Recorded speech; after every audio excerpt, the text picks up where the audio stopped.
Hi అండి. అందరికీ నమస్కారం. అందరూ ఎలా ఉన్నారండి? ఈరోజు ఒక మంచి వీడియోతో మళ్ళీ ముందుకొచ్చాను. వీడియో మాత్రం స్కిప్ చేయకుండా మన ఇంట్లో రెగ్యులర్‌గా చేసుకునే నువ్వుల పొడి, పల్లీల పొడి, కంది పొడి ఎలా చేసుకుంటామో అలాగే దీన్ని కూడా చేసుకొని చక్కగా పిల్లలకి, పెద్దవాళ్ళకి అందరికీ పెట్టండి. చాలా చాలా మంచిదండి. నేను చేసే విధానాన్నయితే చూపిచ్చేస్తాను. వీడియోలోకైతే వెళ్ళిపోదామా మరి?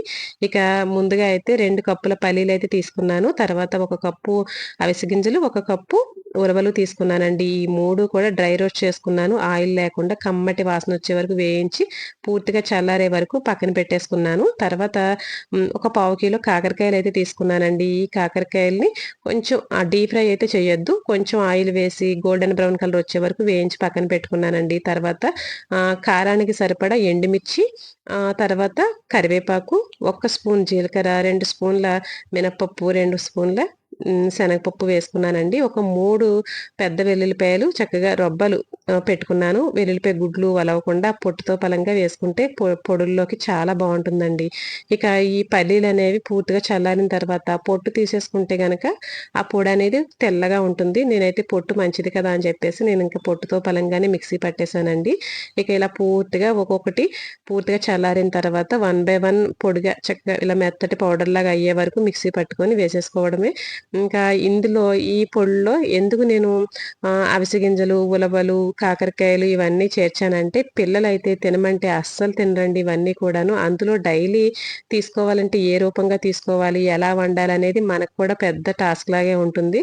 రోజు వీటిల మీద శ్రద్ధ పెట్టి చేయాలంటే అవ్వదు కదండీ! అందుకని ఎప్పుడైనా కొంచెం ఇంట్రెస్ట్‌గా ఏదైనా చేశామంటే అన్నీ కలిపి చక్కగా ఇలా ఏది బావుంటుంది, ఏ టేస్ట్‌కి బావుంటుంది, ఏది ఎలా ఏస్తే అని చెప్పేసి పిల్లలకి ఏది మంచిదని ఆలోచించి కొంచెం ఇలా చేశామంటే డైలీ కాకపోయినా 2, 3 సార్లు తీసుకున్న వారంలో పిల్లలకి గాని, పెద్దవాళ్ళకి గాని చాలా మంచిది కదండీ! ఇక అందుకని చెప్పేసి ఇక ఇదిగోండి కమ్మటి వాసనండి డ్రై రోస్ట్ చేశాం కదా!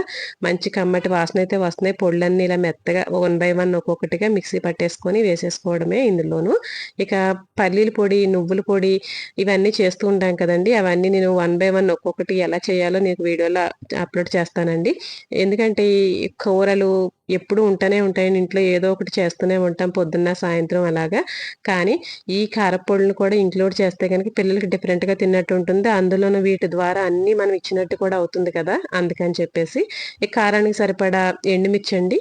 తర్వాత మినపప్పు, శనగపప్పు మంచిగా దోరగా వేగిన తర్వాత జీలకర్ర, కరివేపాకు అనేది ఇంకొంచెం ఎక్కువగా వేసుకోవచ్చు. ఇవైతే కొంచెం బరకగా ఆడుకోవాలండి. మిగిలినవన్నీ మెత్తగా ఆడుకొని ఇవి మాత్రం బరకగా ఆడుకుంటే చక్కగా కారప్పొడి అనేది చూడటానికి బావుంటుంది. అన్నంలో కలుపుకున్నప్పుడు కూడా మనకి మెత్తగా, ముద్దగా అవ్వకుండా పొడి పొడిలాడుతూ చాలా బావుంటుంది. కాకరకాయల సంగతికొచ్చేసరికి కాకరకాయలు అసలు ఇందులో వేసాము అన్నట్టు కూడా తెలీదండి. ఎందుకంటే మనకి పల్లీలు, ఉలవలు కమ్మటి వాసనతోటి కొంచెం స్వీట్‌గా ఉంటాయి కదా! పల్లీలు కూడాను. మనకి చేదనేది అస్సలు తెలీదండి. పొడుల్లో కొంచెం పులుపు ఇష్టపడిన వాళ్ళైతే గనక చింతపండు రబ్బలండి చక్కగా ఎండుమిర్చి వేగినప్పుడే ఒక 2 రబ్బలు అందులో వేసేసామంటే డ్రైగా వేగి ఇలా మిక్సీ పట్టినప్పుడు మెత్తగా అయిపోతుందండి. ఇక ఆ పులుపు కూడా కొంచెం కలిసి కమ్మగా అనిపిస్తుంది ఇష్టపడిన వాళ్ళైతే. ఇష్టపడని వాళ్ళైతే గనక మానేయొచ్చు. నేనైతే వేయలేదండి. కాస్త ఒక్క అర స్పూన్‌కి అలాగా నిమ్ముప్పైతే కొంచెం నలిపి వేద్దామని చెప్పేసి కొంచెం డిఫరెంట్‌గా ఉంటుంది కదా! అని చెప్పి అలా ట్రై చేస్తున్నాను. ఇలా ఇంక అన్నీ ఒకదాని తర్వాత ఒకటి వేసేసుకున్న తర్వాత వెల్లుల్లిపాయ రబ్బలు మాత్రం కొంచెం బరకగా ఆడుకోవాలండి. బరకగా ఆడుకుంటే మనకి ఆ పొడనేది టేస్టీగా ఉంటుంది. చూడటానికి కూడా అందంగా ఉంటుంది కదా! ఒక్క 2 రోజులు మాత్రం పక్కన పెట్టేసుకోవాలండి ఇవన్నీ కలుపుకున్న తర్వాత. తర్వాత నుంచి వేసుకుంటే గనక ఆ ఫ్లేవర్ అది పట్టి కొంచెం ఆ వగరది తగ్గుతుందండి. ఎందుకంటే పచ్చి వెల్లుల్లిపాయలు వేసాం కాబట్టి మనం కొంచెం ఆ వగరనేది తగ్గుతుంది. రెండో రోజు, మూడో రోజుకి అలాగా ఆ ఫ్లేవర్ అంతా పట్టి చాలా బావుంటుంది. ఇందులో ఉప్పు సరిపడా సాల్ట్ వేసేసుకొని కలుపుకొని ఇందులో నేను కరివేపాకు పొడి కూడా కొంచెం ఎక్స్‌ట్రా వేస్తున్నానండి. ఎందుకంటే పిల్లలకి మంచిది కదా! మనకైనా సరే బ్లడ్ అది పడుతుంది. కంటికి కూడా చాలా మంచిది.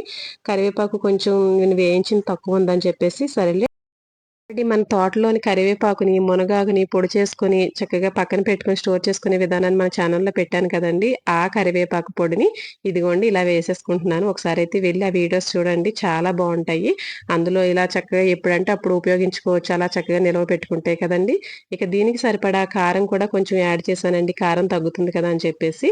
ఇక ఇందులో వాడే అవిసె గింజలు గాని, ఉలవలు గాని, పల్లీలు గాని, ఈ కరివేపాకు పొడి గాని, తర్వాత వెల్లుల్లిపాయ గాని చాలా చాలా మంచిదండి. మంచిదండి హెల్త్‌కి. ఇలా ఈ 3 చక్కగా అన్నీ కలిపేసుకొని ఒక ఎయిట్ డబ్బాలో చక్కగా గాజు డబ్బాలో పెట్టేసుకున్నామంటే చాలా రోజులు నిలవుంటుంది. అప్పటికప్పుడు దోసల పైన గాని, పెసరట్టు పైన గాని, వేడి వేడి అన్నంలో గాని చక్కగా వేసుకొని సర్వ్ చేసుకోవచ్చు. ఇక ఆరోగ్యానికి ఎంతో మంచిదైన ఈ కారప్పొడిని మీరు కూడా ట్రై చేస్తారని, ఎలా ఉందో అని ఒక చిన్న కామెంట్ నా దాకా పెడతారని ఆశిస్తూ, వీడియో నచ్చితే గనక లైక్ చేయండి, షేర్ చేయండి. ఛానెల్‌ని అయితే సబ్స్క్రైబ్ చేసుకోండి. పక్కనున్న బెల్ ఐకాన్ అయితే క్లిక్ చేయండి. నా నోటిఫికేషన్స్ అన్నీ మీ దాకా రావడానికి. ఇక ఇలాంటి మంచి వీడియోస్ మీ ముందు వరకు తీసుకొస్తానికి నాకు చిన్న కామెంట్ అయితే చెప్తే గనక చాలా హ్యాపీగా ఉంటుంది. ఇక మంచి వీడియోతో మళ్ళీ ముందుకైతే వస్తాను. థ్యాంక్ యూ ఫర్ వాచింగ్ అండి. ఉంటానండి మరి.